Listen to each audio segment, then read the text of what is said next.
Hello boys and girls, welcome back to the channel. And this is a restart of Black Ice Hearts of Iron mod as Germany. I streamed another version not long ago and I was defeated not only by my recording software that messed up my microphone sound very badly, but also I tried to maximize my manpower income, which was a really bad idea. So instead this time I've run through the meta of focusing on Panzers. So this new series is just going to be called Panzers.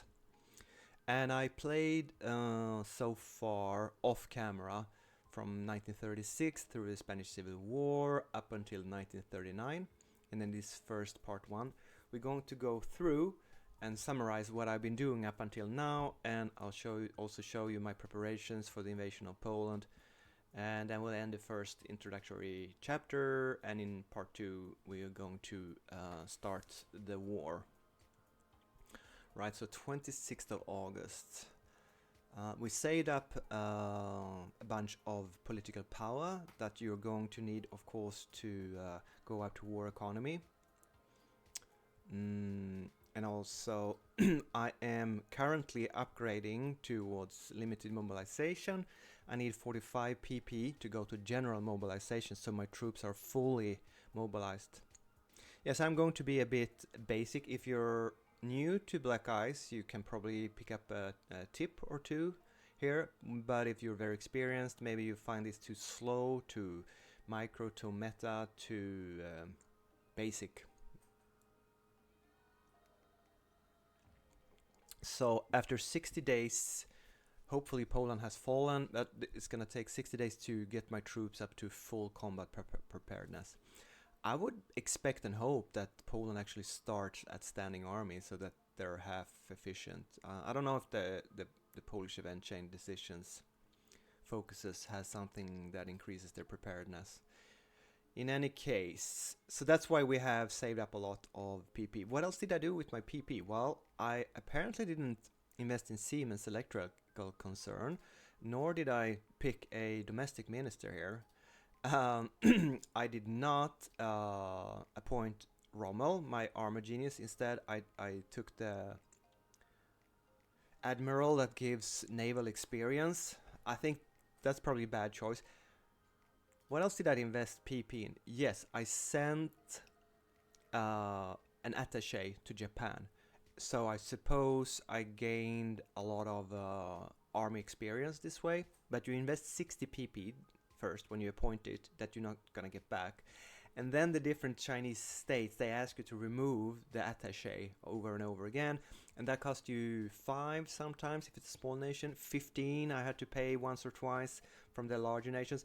And then in the end, quite recently, a month ago, China, the Republic of China, asked me to remove it. And I would have to pay 75 PP, which is way too much, so I had to remove it. Now, I'm not experienced enough to know that if you're unlucky, maybe right after the war has started and you just assigned the attaché, China will ask you, hey, remove it immediately, or you pay 75 PP and you have to remove it immediately. I, at least for my initial 60 PP appointment cost, got a lot of army experience from having the attaché there. I did not send an attaché to Spain this time. I don't know if that's a well-spent amount of PP for exchanging it for army experience. Let me know in the comments if you have an opinion on this, but this is what I did this time. I might as well go into what I did with all that army experience. Obviously I set up my Panzer divisions, but I also did invest in my mountain artillery. Instead of building light and medium and maybe even heavy, I go full on into mountain artillery, and I upgrade it to 3, the maximum at all, and use the Rheinmetall here. So the end result is an artillery piece that gives you 12.5 soft attack that is not the most impressive. The most impressive is you're at 73% reliability with the mountain artillery. Sure, it's a little bit more expensive at 8.4, but compared to medium artillery, which is twice as much as light, I feel this is a good.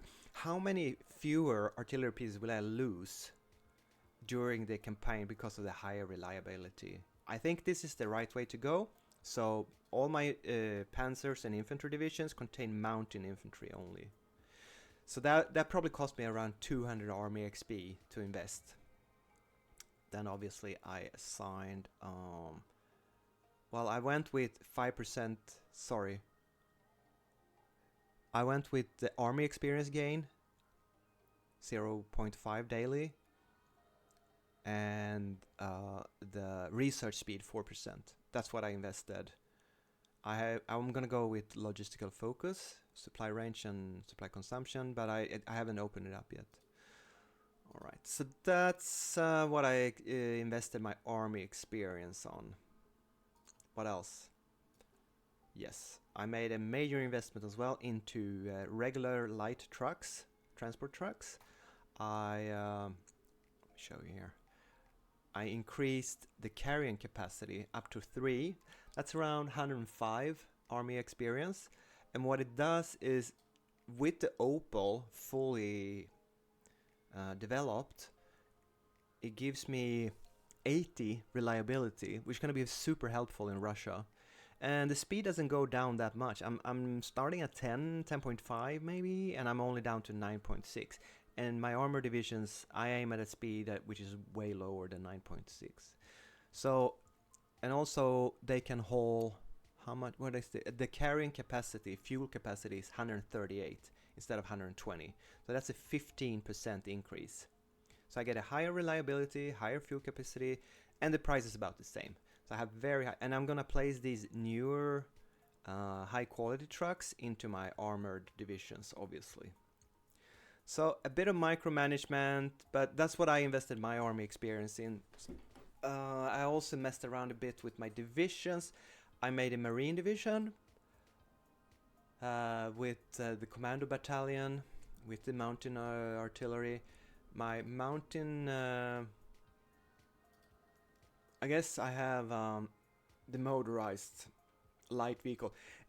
I probably should remove the light vehicles, but I don't have the army XP to do it, so that's why I'm keeping it. Makes them a little bit more elite. But you have fuel consumption in these elite divisions, which is probably a bad thing. You can pause the stream now and check out my tank division. I think it's pretty standard cookie cutter. And let's talk about tank production now. I started off with investing in only Panzer 1s, the B version, which can be upgraded to Sturmpanzer 1, the self-propelled artillery piece. And I have around, in the field, I have around 1600 light tanks. So there's going to be a lot of self-propelled artillery later on. But I also managed to move over to Panzer 4D and make 600 of them and put them into my 3 elite starter Panzer divisions from Spain. So I have around 2,000 tanks in the field this time around. Whereas I had only my 3, maybe 5 Panzer divisions with light tanks the last playthrough. Now I have around, 8? How many Panzer divisions do I have this time? 8 light tanks and 3 medium. So I have 11 Panzer divisions. I am investing 27 factories into producing Panzer Force. Only 140 or so per month, not a lot, but as you can see, my tank production capacity is at full production, also with the air. I have 38 factories on air production. As usual, I am doing a bit of naval bombers, flying boats, even some tactical bombers and some recon. So I only have 25 on fighters. It's not a lot, but I find for Poland that is usually enough. And since I don't like to fight UK and France in the air over Belgium and France because they have around, I don't know, 2,000 plus fighters, It's just a losing proposition. I usually don't care. I increase my fighter production for Russia later on instead. So anyways, I made a mistake considering the air. I deployed them and started training them too late because I forgot. I played very quickly after the Spanish Civil War. So now my air units are only trained up to level 6 around there. So maybe I will have to fight in Poland under red air. That is probably the worst mistake I made in this playthrough, because I always make some sort of mistake. I also have deployed half, not fully trained ground divisions that are only up to level 7 trained. It's not the end of the world, but a lot of these troops in the west, hiding in the west wall and in certain areas along the Polish frontier, it's not going to be fully trained. But I have time to do it after the fall of Poland and up until the offensive into Western Europe, I hope. These blue garrison one cross brigades, or what do you want to call it, is the Austrian template, so they're only regiments. I'm not using light artillery, so these are basically free. So these are placeholders, defenders. I have a theory that the AI regards these as larger. It doesn't care about if it's a small regiment or a large division, so it just counts how many counters is in a hex. So they're basically placeholders, and they have a nice French blue color, which means I intend to place them in French ports as port defense later on. This time I have a few of them on the Polish frontier here. So that's about the army and the mistakes. Naval wise, I just wanted to play through as fast as possible from 36 to 39. So I just went with cookie cutter submarine production this time. And if you're a beginner, I will show you the submarines. First, what you can do, as soon as you get some naval experience, you can increase the damage control and the subdivision here from 2 to 4. That makes the submarine quite a lot better, and then you have to change over to this. Later on, I discovered the, what's it called, improved submarine engine. That makes a very marginal difference. It's barely worth going from the interwar to the improved because the difference is so small, and there's a lot of micromanagement to do the upgrade. I choose to do it this time. What else is it? I think that's all the difference. Oh, and I appointed the Blom and Voss designer, of course. But naval XP is a bit scarce in the beginning of the game, so if you don't invest in the Salwächter Admiral Naval Experience Gain, Officer Corps, mouthful of words there. Because of this, I have a lot of naval experience to waste. But I didn't do any surface raiders this time around, because it's a lot of micromanagement to build those ships, and you need more naval experience. I just wanted to do it fast. How many? I have 17 submarines in training. Or 18, and I have around 40 submarines ready to go. I don't like to use them while France has its navy in the Atlantic, because you're just gonna lose more than you gain. So basically, my navy, we're not gonna do a lot. But I just wanted to in summary, I went with submarines. It's probably the best. It's an easy cookie cutter version. So that was air, that was navy, that was land. Yeah, intelligence agency. I have been preparing collaboration in France and Poland, and I've been quite lucky. Not super lucky, but I am up to... In Poland we have 34 collaboration, and I have another run, so I'm probably gonna end up over 40% or around 40%. It's the same with France. I lost one civilian asset in Poland and another in France, but I actually managed to do the collaboration, because what I like to do, a neat little trick here, is that I go with the upgrade efficient operative network. Each of these 2 green dots here, they give you a chance to keep civilian asset on use, 25%. So when I finish a collaboration attempt in Poland and France, there's a 50% chance that I get to keep my civilian asset and not have to recruit another one. So I guess three times I managed to do it, and one time I failed, or something like that. I've been quite lucky. In my last run through, I don't think I lost a single one. So I was extremely lucky that. But and I also only had one agent captured. Did anyone die? I don't think so. I didn't recruit many Russian assets. I prefer to recruit them Russian ones so I can use them for scouting in Russia during Barbarossa. But all in all, I didn't mess up too much with the intelligence. Now, I have mostly, during 1936, I built a couple of civilian factories and infrastructure. In 1937 and into 38, I built military factories. And that is meta, and that is using the MIFO builds, and that is creating a stronger army that leads to fewer losses. That's what everyone does that streams this or discusses this on forums, in Discord or on Steam. But I've been trying to find ways around it.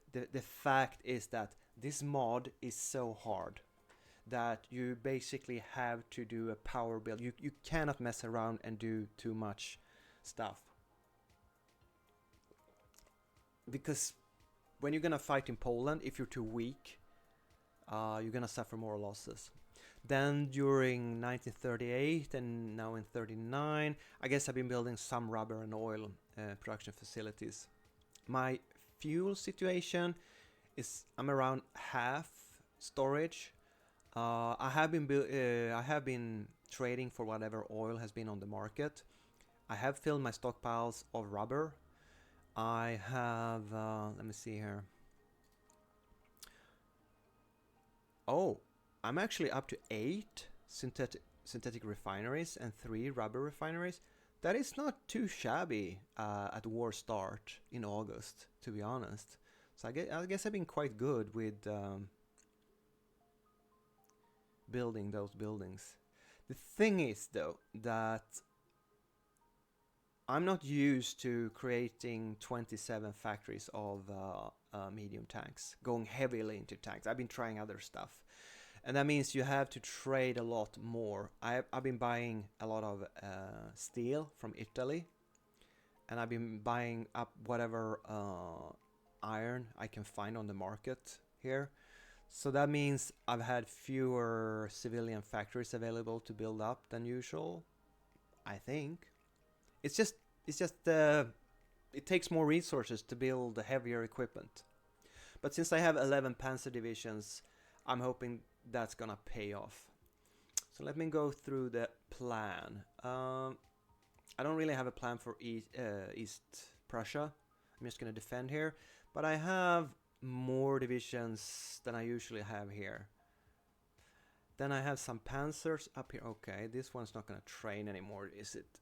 I'm gonna need it to fight, so I'm just gonna place it with Guderian was training in the Spanish Civil War, so he's level 6 with a 6 attack skill and a 7 planning, so he's a very good panzer leader, which fits very well into the narrative of going with panzers, of course.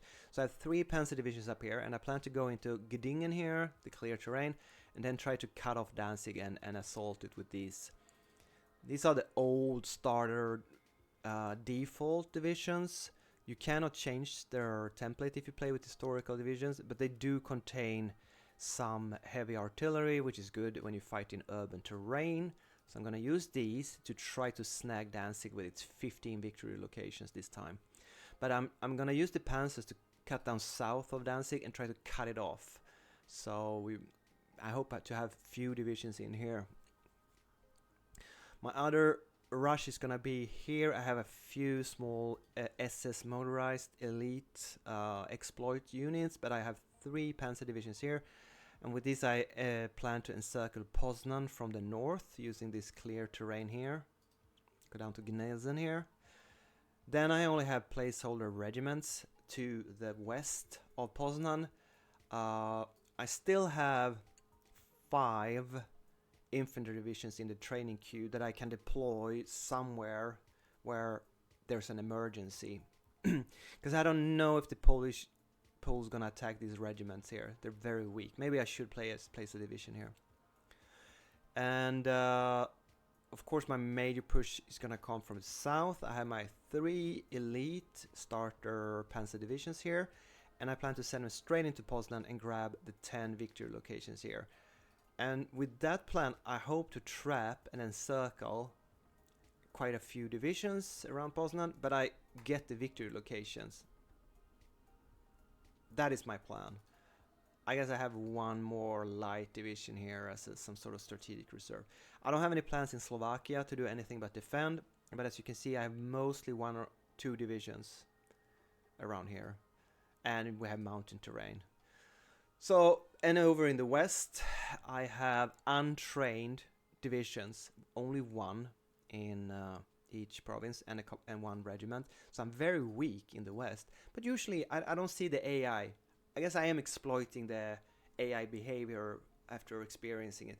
Usually they don't attack, and I have 1 level of west wall, so I have level 4 forts all over the place. I think the AI just considers how much forts, how many units. No, I'm not gonna attack. So that's what I'm hoping for. The question is, am I gonna use my not fully trained air units or not over Poland? Oh, I don't know. Let's see in a week how much they are trained. I do have some surplus engine production capacity, so with the new Polish factories, I suppose, I don't know what I'm gonna do with that. I'm already researching the half tracks, the mechanized. So I guess I need to start building, but I need some tank production capacity to do that. I'm okay with my, just go through the research. I'm okay with my doctrines. I actually have the upgraded tank units and motorized units here. I don't have a lot of defense, but I am good on the mobile warfare doctrine here. I'm quite a ways ahead in command. I'm even getting better line infantry here in 41 days. I'm behind on the operational support tree here, the attrition, healing, whatever, and the supply. But it could be worse. And other than that, with doctrines and research, have I done anything exciting, special? No, I guess I basically focused on production, resources, industry. I got the advanced computer. We built a research center for that. I'm currently doing the recovery vehicles, which is a secret project. I'm okay with my research. I'm up to 13%. I didn't do anything stupid this time, like go for the nuclear techs here. That gives 1%. I don't think it's worth it. Not early war. Maybe you want to do it later in the war when you have more research. I don't know. But as you can see here, I got my computing machine. I should probably start pushing into improved computing machine very soon, even though it's not 1940 yet.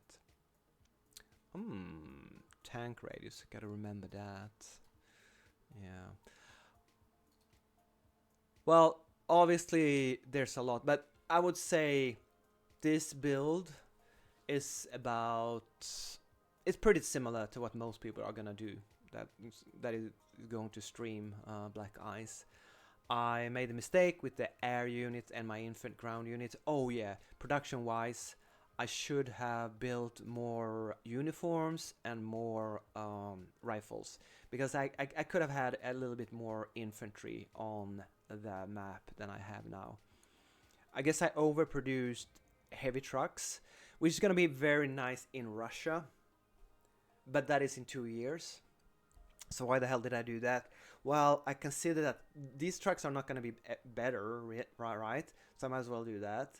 Thing is, they can become better with army experience. You can upgrade their carrying capacity, so that doesn't make sense really. And then I was thinking like, nah, I don't want to build. I want to build the improved 1940 uniforms and give air 41s. I don't want to build the 91, the starter rifles. Thing is, have I really started to I haven't researched the new uniform. I just got the second rifle going here, and I haven't built a lot of those. So by trying to exploit or think long term, I'm actually undercutting my own combat capacity now in 1939. And the advice to myself is every time, don't do it. Just play basic and stupid, build enough. I also overestimate how much equipment you get from the Czechs and the Austrians. I don't know if I have old memories or did they change something or something, but I built too little infantry equipment. That is the gist of it. I also stocked up on garrison maintenance, probably more than I need. So yeah, builds. I have a little bit too much of some aspects and too little of others, so I have not done a perfect build yet. Alright, if you made it so far, I think that's all I want to say here, really. Is there anything else I want to go through? I can show you my field army strength now. This time around is 1.15 million in the field, 200,000 in training. That is a good amount. It's about the same as I had my last manpower run, but this time I have the 1600 tanks. That's gonna make a lot of difference, but I have worse air force. So if you made it this far, feel free to post any questions in the comments and I'll try to answer them in the future. And also like and subscribe because it helps promote the Black Eyes mod and it helps me, of course. Alright, thank you very much and I see you soon in the next chapter when we're gonna start the invasion of Poland. Bye for now.